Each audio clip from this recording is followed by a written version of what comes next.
Loyaka adudagi mapanda tholakuna Thoibigi mapa ibungo amadi mama ibema Thoinuga wari sanari. Ima, baba, nacha wafam amata hangdukjage.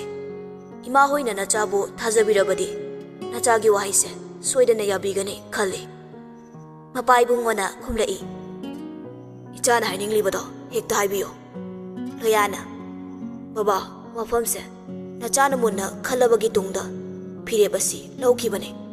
Thoibisi matam kharadi ꯑꯩꯈꯣꯏꯗ ꯂꯩꯔꯒ ꯂꯥꯌꯦꯡꯖꯒꯦ ꯂꯣꯌꯥꯒꯤ ꯋꯥꯍꯩꯗꯨꯗ ꯃꯃꯥ ꯃꯄꯥ ꯑꯅꯤꯗꯨ ꯌꯦꯡꯅꯩ ꯂꯣꯌꯥꯅ ꯑꯃꯨꯛ ꯃꯈꯥ ꯇꯥꯔꯛꯏ ꯏꯃꯥ ꯊꯣꯏꯕꯤꯒꯤ ꯑꯣꯏꯔꯤꯕ ꯐꯤꯕꯝꯁꯤꯗ ꯃꯐꯝꯁꯤꯗ ꯂꯩꯔꯒ ꯂꯥꯌꯦꯡꯕ ꯍꯥꯏꯕꯁꯦ ꯃꯉꯣꯟꯗ ꯑꯀꯥꯏꯕ ꯄꯤꯕ ꯑꯣꯏꯅ ꯊꯣꯛꯂꯛꯀꯅꯤ ꯃꯐꯝ ꯑꯁꯤꯗ ꯂꯩꯕꯁꯦ ꯃꯍꯥꯛꯅꯁꯨ ꯄꯥꯝꯗꯦ ꯃꯤꯌꯥꯝꯁꯤꯕꯨ ꯎꯔꯒ ꯃꯉꯣꯟꯗ ꯑꯀꯤꯕ ꯐꯥꯎꯏ ꯑꯩꯈꯣꯏꯅ ꯅꯝꯐꯨꯗ ꯃꯐꯝ ꯑꯁꯤꯗ ꯊꯝꯂꯒ ꯂꯥꯌꯦꯡꯕ ꯍꯥꯏꯕꯁꯦ ꯃꯉꯣꯟꯗ ꯑꯀꯥꯏꯕ ꯂꯥꯛꯀꯅꯤ ꯑꯗꯨꯅ ꯅꯆꯥꯅ ꯐꯤꯔꯦꯞ ꯑꯁꯦ ꯂꯧꯖꯕꯅꯤ ꯃꯍꯥꯛꯅ ꯑꯩꯕꯨ ꯃꯥꯒꯤ ꯌꯥꯝꯕꯨꯡꯃꯛꯅꯤ ꯈꯟꯈ꯭ꯔꯦ ꯃꯁꯤꯃꯛꯅꯁꯨ ꯃꯥꯒꯤ ꯍꯥꯟꯅꯒꯤ ꯄꯨꯟꯁꯤꯗ ꯑꯃꯨꯛ ꯍꯟꯖꯤꯜꯂꯛꯄꯗ ꯃꯇꯦꯡ ꯄꯥꯡꯒꯗꯧꯔꯤꯕꯅꯤ ꯕꯕꯥ ꯏꯃꯥ ꯅꯆꯥꯕꯨ ꯊꯥꯖꯕꯤꯌꯨ ꯃꯇꯝ ꯈꯔꯗꯤ ꯊꯣꯏꯕꯤꯁꯦ ꯑꯩꯒꯤ ꯌꯨꯝꯗ ꯊꯝꯂꯒ ꯂꯥꯌꯦꯡꯖꯒꯦ ꯊꯣꯏꯕꯤꯕꯨ ꯍꯥꯟꯅꯒꯤ ꯄꯨꯟꯁꯤꯗ ꯑꯃꯨꯛ ꯍꯟꯖꯤꯜꯂꯛꯅꯕ ꯅꯆꯥꯒꯤ ꯋꯥꯐꯝ ꯑꯁꯦ ꯌꯥꯕꯤꯌꯨ ꯏꯃꯥ ꯍꯣꯏꯅ ꯅꯆꯥꯕꯨ ꯆꯤꯡꯅꯕꯤꯔꯕꯗꯤ ꯏꯃꯥꯁꯨ ꯊꯣꯏꯕꯤꯒꯤ ꯃꯅꯥꯛꯇ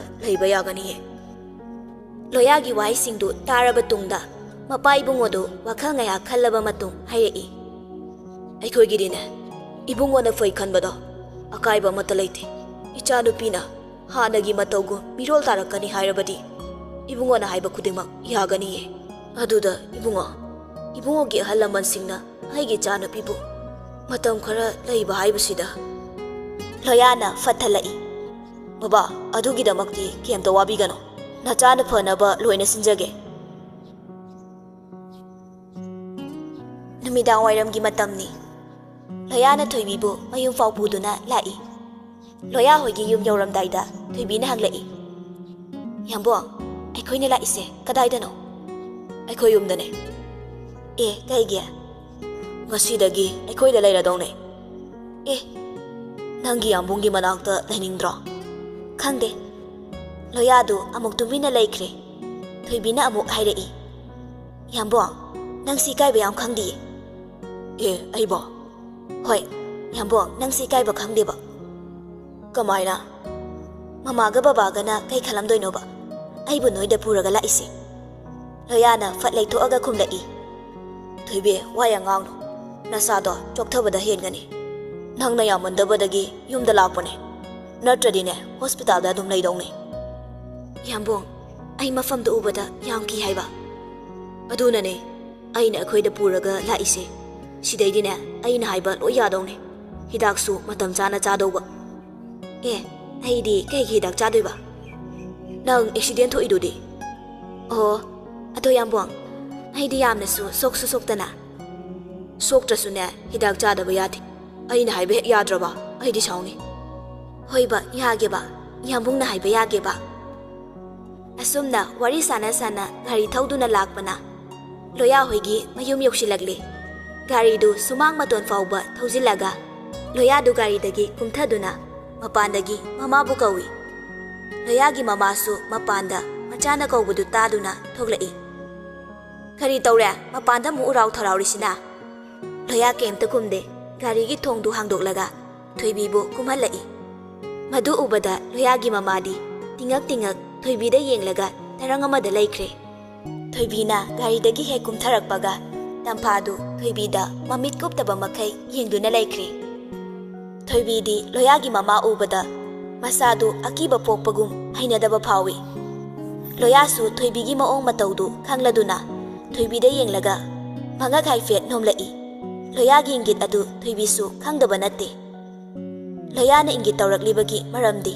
ꯃꯁꯥꯗ ꯄꯥꯈꯠꯂꯤꯕ ꯑꯀꯤꯕ ꯄꯣꯛꯂꯤꯕ ꯑꯗꯨ ꯐꯥꯊꯅꯕꯅꯤ ꯊꯣꯏꯕꯤꯒꯤ ꯃꯅꯥꯛꯇ ꯂꯣꯌꯥꯁꯨ ꯂꯩꯕꯅꯤꯅ ꯊꯣꯏꯕꯤ ꯀꯩꯁꯨ ꯀꯤꯅꯤꯡꯉꯥꯏ ꯑꯣꯏꯗ꯭ꯔꯦ ꯍꯥꯏꯅ ꯃꯁꯥ ꯃꯊꯟꯇ ꯈꯟꯖꯔꯛꯏ ꯊꯣꯏꯕꯤꯅ ꯑꯇꯣꯞꯄ ꯃꯤ ꯎꯕꯗ ꯀꯥ ꯍꯦꯟꯅ ꯑꯀꯤꯕ ꯄꯣꯛꯄ ꯑꯗꯨꯃꯗꯤ ꯂꯣꯌꯥꯅ ꯃꯥꯒꯤꯗꯃꯛ ꯂꯦꯞꯄꯤꯔꯕ ꯃꯤꯀꯨꯞꯁꯤꯗꯗꯤ ꯈꯔ ꯃꯈꯩꯗꯤ ꯐꯔꯦ ꯂꯣꯌꯥꯗꯨ ꯃꯃꯥꯒꯤ ꯃꯅꯥꯛꯇ ꯆꯪꯁꯤꯜꯂꯛꯇꯨꯅ ꯍꯥꯏꯔꯛꯏ ꯏꯃꯥ ꯀꯩꯗꯧꯔꯒꯦ ꯃꯪꯒ ꯂꯩꯔꯤꯗꯨꯕꯣ ꯃꯆꯥꯅꯨꯄꯥꯒꯤ ꯋꯥꯍꯪꯗꯨꯗ ꯇꯝꯐꯥꯗꯨ ꯃꯪꯉꯒ ꯂꯩꯔꯝꯕꯗꯒꯤ ꯒ꯭ꯌꯥꯟ ꯈꯪꯇꯥ ꯇꯥꯔꯛꯏ꯫ ꯊꯣꯏꯕꯤꯗ ꯌꯦꯡꯂꯒ ꯅꯣꯛꯐꯦꯠ ꯇꯧꯔꯒ ꯍꯥꯏꯔꯛꯏ, ꯑꯩꯅ ꯎꯔꯤꯕꯁꯤꯕꯨ ꯃꯪꯂ ꯇꯥꯏꯕꯪꯂꯅꯦ? ꯃꯈꯨꯠ ꯑꯅꯤꯗꯨ ꯃꯃꯤꯠꯇ ꯅꯣꯏꯔꯗꯨꯅ ꯊꯣꯏꯕꯤꯗ ꯑꯃꯨꯛ ꯌꯦꯡꯂꯛꯄꯅꯤ꯫ ꯍꯩꯃꯥ, ꯃꯪ ꯑꯣꯏꯔꯝꯗ꯭ꯔꯦ, ꯁꯤꯗꯤ ꯇꯥꯏꯕꯪ ꯑꯣꯏꯔꯝꯃꯦ ꯍꯥꯏꯕ꯫ ꯑꯣꯟꯊꯣꯛꯅ ꯅꯨꯡꯉꯥꯏꯔꯦꯗ, ꯉꯁꯤꯗꯤ ꯏꯆꯥ ꯄꯣꯛꯄꯒꯤ ꯃꯍꯩ ꯌꯥꯜꯂꯦ꯫ ꯅꯨꯃꯤꯠ ꯑꯁꯤꯗꯕꯨ ꯉꯥꯏꯗꯨꯅ ꯂꯥꯛꯄꯅꯦ꯫ ꯑꯩꯒꯤ ꯏꯆꯥꯅꯨꯄꯥ ꯑꯉꯥꯎꯕꯒꯤ ꯗꯣꯛꯇꯔꯁꯦ ꯃꯃꯥ ꯑꯩꯒꯤ ꯑꯋꯥꯕꯁꯦ ꯈꯪꯕꯤꯗꯨꯅꯅꯦ ꯉꯁꯤꯗꯤ ꯏꯃꯧꯀꯥꯏꯗꯣ ꯄꯨꯔꯛꯑꯕꯅꯤꯅꯦ꯫ ꯅꯨꯡꯉꯥꯏꯔꯦ ꯅꯨꯡꯉꯥꯏꯔꯦ, ꯁꯤꯗꯩ ꯍꯦꯟꯅ ꯅꯨꯡꯉꯥꯏꯕꯕꯨ ꯀꯗꯥꯏꯗꯒꯤ ꯀꯣꯠꯂꯨꯗꯣꯏꯅꯣ? ꯂꯣꯌꯥꯒꯤ ꯃꯃꯥꯒꯤ ꯋꯥꯍꯩꯗꯨꯗ ꯊꯣꯏꯕꯤꯗꯨ ꯂꯣꯌꯥꯗ ꯌꯦꯡꯂꯛꯏ꯫ ꯂꯣꯌꯥꯅ, ꯏꯃꯥ, ꯀꯩꯅꯣ ꯏꯃꯥꯅ ꯍꯥꯏꯔꯤ ꯃꯌꯥꯝꯗꯨꯕꯣ?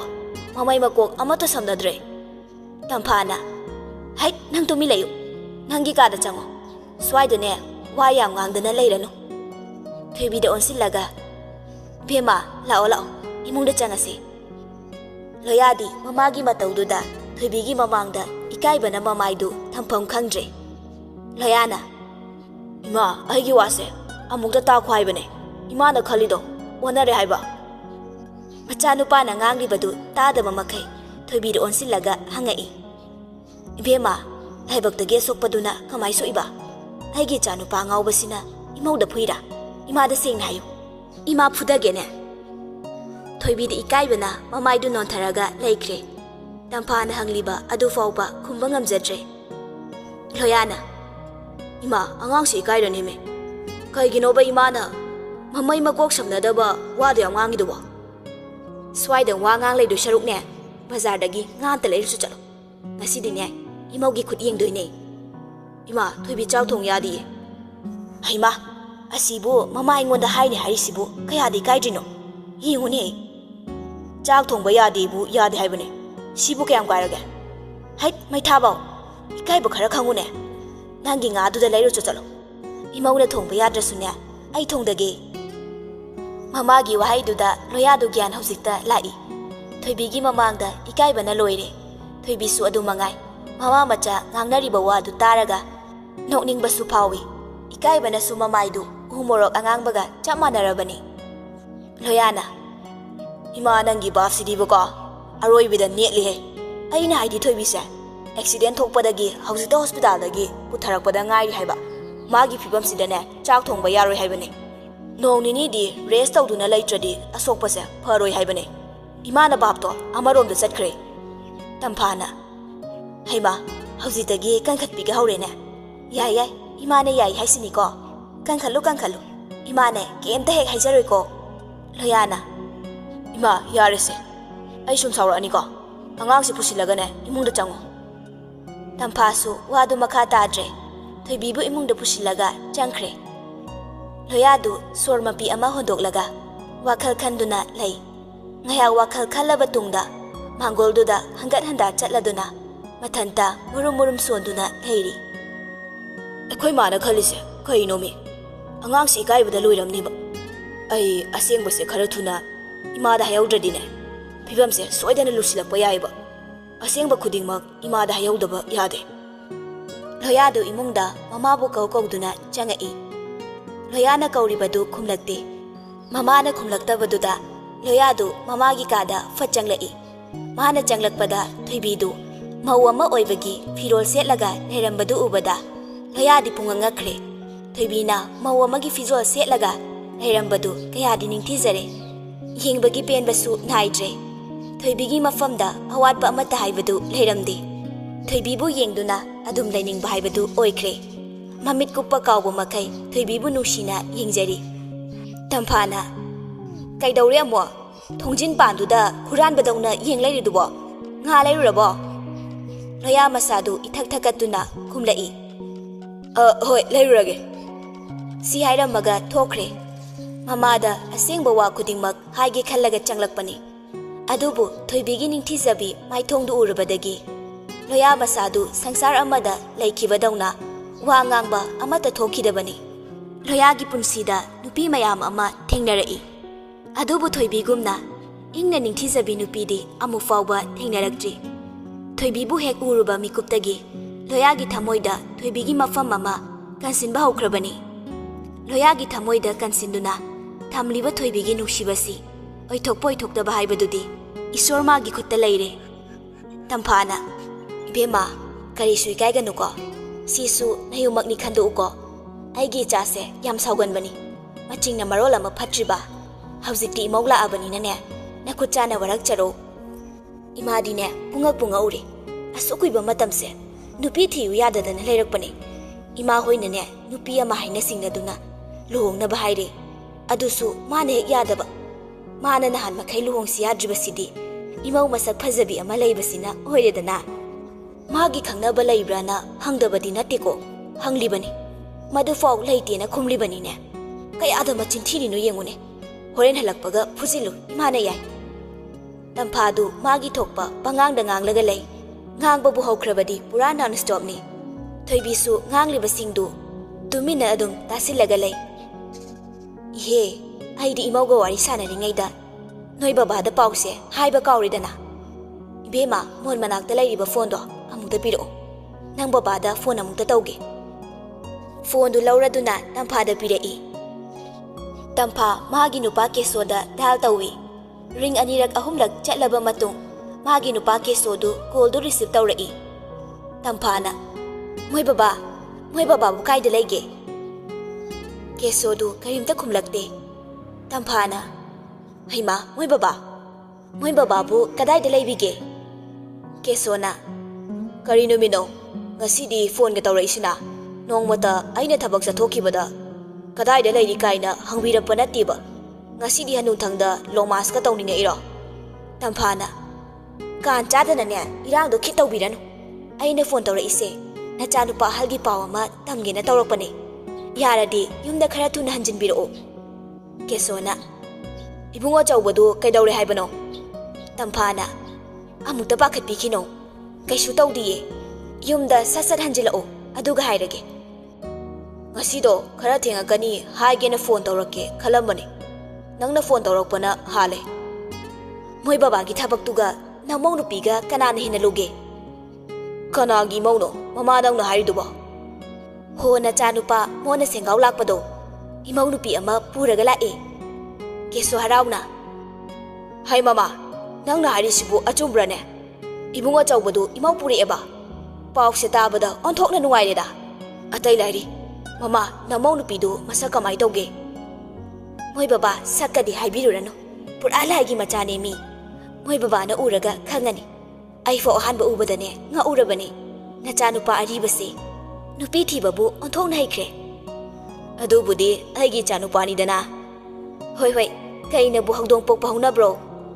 Ye phare ai khara thuna halaknaba tawrage thame ko. Phone thamkraba matungda noi baba haladi ne mamau laena amuk toiba haraubada loira dawni thoibi kemta khumde nofeta mak tawi. Ye ai diwari tawringe ikawbu kawi cha ngai bo oina ne ima nangi sangom simbira age.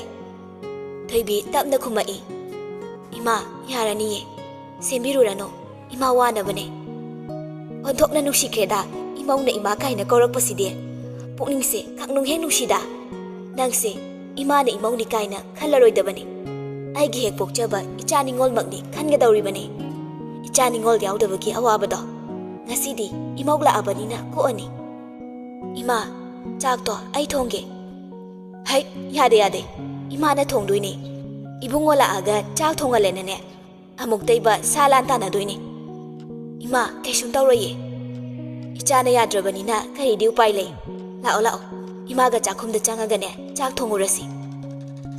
Asumna tamphaga thoibiga du chakhumda changaktuna chak thongnaba sem sarami. Ngai hakki matung loyasu nga leiba chatkibadu halakle chakhumda changlakpada thoibina chak thonglaga leirambadu ubada sauninglami. Purakliba nga yawba khawdu dining table mathaktuda thanamlaga asawba amaga loinana hairakpani. Thoibi aina kai haramge. Thoibi mamai du fatlai thoklaga loya da yenglaga wa haige tawbada loya na marak thatlaga hairei. Chak to imana dum thongalo asokpa singdo hana faragane kona cha marak thongasu yayi. Haujik numidangi chak chadringai mamangdane chadabu gulido matam yore lao guli chanaba.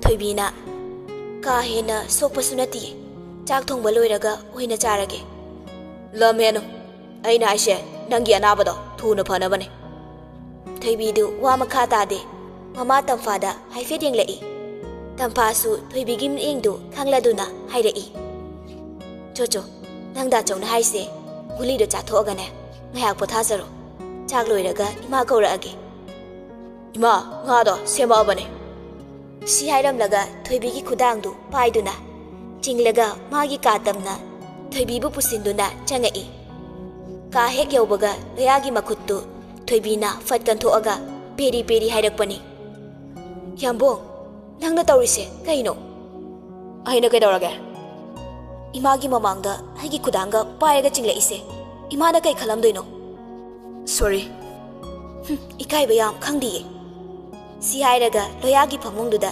changsilaga gelawna phamthai loyasu thoibigi manakta sansilakduna phamtharei thoibe sorry ro saude warobagi wane guli chabagi matam yaure guli se sasilase guli ga amda jaroi guli chadradine anabase kamai fadoino adoisu charo emta thoibe angang macha man ma ongdo toganu fatiye nangbo yambung na haiba loine yani haidaine yambung na chela ise kai wa khaldeino thoibigi wahangduda loyadu mamit chapu mulau tholaga thoibide yenglei hingchaba kaino atu munna yengiduba aina hangise hana khumo yambung na tawsinaraga ai chela ise kaigino ba loyadu handakti khangno nokthorei nokpo fajinaba fanakana hotnabani adubu ngamlamde loyana nokpadu uraga thoibidi sauningbada loire makutu khudum tasinduna loyagi thabakta popop sui loyana thoibigi makutu tafai ngayakti makhoi ani michana duna amana amada munna yengnaduna leire ngayak yengnaraba tungda loyana fajinduna thamliba thoibigi makutu tamna lauthoklaga hairei thoibe ibani gise chen banati nangi anabado phadri faune aikhoida leidoine noi mama dasu aina fajana hairamabane ada noi manadi ibani chele haisidi aikoi mama se pura ngawbini nangna khangna tawrine adudi yambungna angawbigi macha tare aina angawbigi macha yambungna angawbigi macha oiradi aina yambungi kana thoibina hanglakliba wanga du taraga loyadu thoibida nungsine yenglaga laikre loyana thoibida yengduna leibadu ubada thoibina yambung aisa amuk do khidribo yambungna adok munna yenglidubo loyana ngosidi nangse yam phajabo thoibi nokfe tawje asomdana mama tamphadi loire harawbada machanupa tombada phone tawduna khangankre mapuroi balakpa ngaiduna leiri kesosu mamawla etabada leitana leiba yadraduna yumda prap halakle kesona hai mama kadaino ne namau nupi dubo tamphana ho mathakta moigi kada nachanupa ne chinglaga pukhrabani moi pabong pakhang aribana nupi thidoktana thirakpasidi ikai sangoi hangi he matau mandana nachanupa se yangaklamni ko kesona ise ngangdana mung leire ai bu imong masak yengninge ne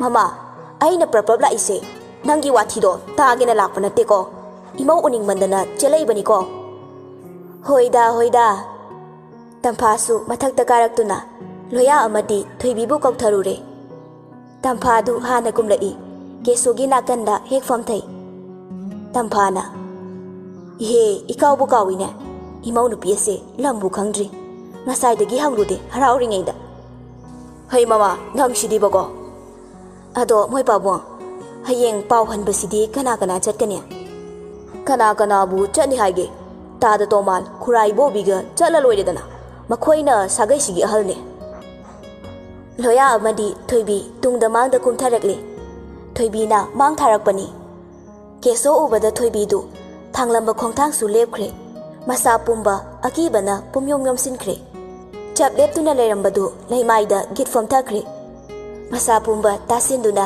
kivana thak nigle stardani thoibina tawribadu Thoibigi mataududa keso amadi tampa ingangagli. Loyadu thoibigi manakta tamna sangsilli. Thoibe kedorage. Thoibi makhol niglapna. Ayam kizare, yambong. Aina lairibase kadaidano. Masadu hena kirakpagum, hena tasinkre, walduda tapnapsinkre. Loyana. Yambong lairiside. Nang karigi kirino. Ay thada laijage. Ay makoy buki. Thoibina makoy haribadu keso amadi tampabuni. Thoibigi wahaiduda keso amadi tampa yengne. Loyasu oiraroi khangduna thoibibu magi kada pusinkre. Tampana. Is karino tauriside. Ngasai makhaidi kaisu tawdabani. Nate lagi nungsitka laibazalo nupi macha asibo. Tampana. Natraga angaubi ore zalo. Hera mama nang suba. Imaula en harawiside toktoro baibo. Kesona. Mama amukta tapthakone nangbo. Nachanupa kumla aga wari loina khanglane. Thoibibu ningthizana potha lamlaga loya su kumtharakli. Ma su khangjai thoibigi matawduna mama mapana mangonda wahang kaya hanglakani haibasi.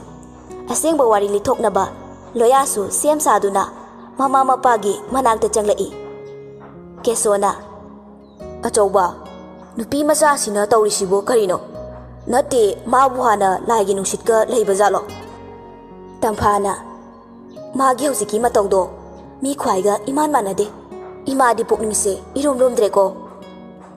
Loya sor asangba ama hondoklaga hairei. Ima pabong nakoina khaliba pumnamakto onare. Thoibise aina yumsigi mau oina purakpa nati. Aina chelakpa nati. Tampha ngakna. Karino ne chauba nangna harisibo. Adudi karino. Nupi macha sina ama mathengbada nupa nanga lagliba matausibo. Karino mi. Hai mama. Nacha nupagi wase amukta takhise. Loyana. Thoibise aigi pesene. Loyana makha taraktringei kesona marak thatlaga hangai. Masi boy thokpa yabrane. Doctor amagi yumda patient amana leiba. Adusu patient laisabi amana. Anabadi hospital da laigadawba natro. Aduga karigino nangna mafamsida puraklibasibo. Mina khangla taraga aikhoibu karin hainakine. Tampana. Nupi macha angaubi oirasu magi kanamta leitre haibro. Migi yumda pangtha thadolisibo. Ahalaman pandaba macha masuro. Natragana nangbu layingnaba mi leitadana lambida koi chatpa mi se pharaga puraklibro. Loyana. Ima pabong nachagi wase amukta loiba phawba tabiyuba.